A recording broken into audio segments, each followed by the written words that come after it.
Welcome everyone for this special update about COVID-19 epidemic in the Murrumbidgee Local Health District.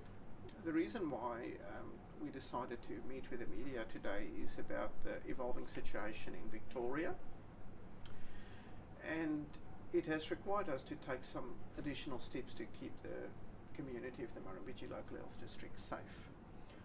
So from today there will be new visiting restrictions in place. So if you've been to Melbourne in the last 14 days, you will not be able to visit family members, etc.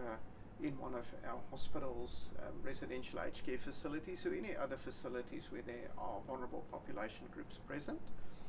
Those same restrictions would also apply to staff for the Murrumbidgee Local Health District. So it really is important if you've been to Melbourne in the last 2 weeks, and especially if you've been to one of these following suburbs, so Keilor Downs, Broadmeadows, Maidstone, Albanvale, Sunshine West, Hallam, Brunswick West, Reservoir, Pakenham or Fawkner. You have to be really vigilant.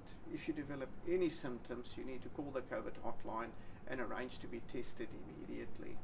And if you become symptomatic, you need to make sure that you self-isolate until you can have a test and until the test result comes back. The only other disclaimer is that this will be a rapidly changing situation, so I've given you a number of suburbs today. I would suggest that people keep an eye on the media and the Victorian and New South Wales Department of Health websites, because information will change over time. Now I'm going to ask Professor Mackenzie, who's our COVID physician for the weekend and for next week, to come and give a clinical update, because she'll be able to explain why we've had to put these additional measures in place. Tara, thank you. Good morning all. So Len's covered most of the important areas, but the key issue with this is that people can have very minimal symptoms or even be asymptomatic and still shed the virus, and that means that they can still be contagious without knowing. And as we've seen in Melbourne, there's been people who have been able to transmit the virus unwittingly and unknowingly because they've been asymptomatic, and so that's why we need to be so careful with our local health district.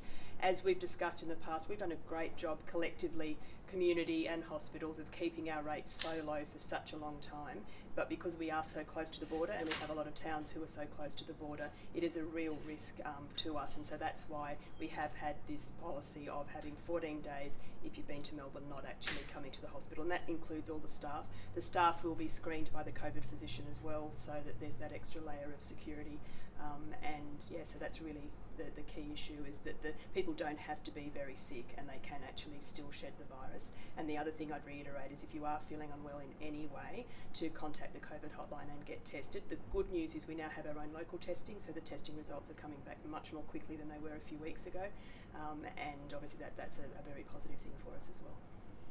Any chance of doing sort of preemptive testing for those people who might have been to Pakenham? Yes, and that's an important question. The trouble with preemptive testing, in other words testing before they're sick, is that there is a high rate of false negatives in people who are asymptomatic, and so you could have come back 2 days from one of those areas and then be swabbed to be negative if you're asymptomatic, but then be swabbed when you get the sore throat a week later and be positive. So the trouble is, when people are asymptomatic, there can be false negatives with swabs, and so that's the key reason we don't do standard swabbing of all of them, because you couldn't be reassured by it. How are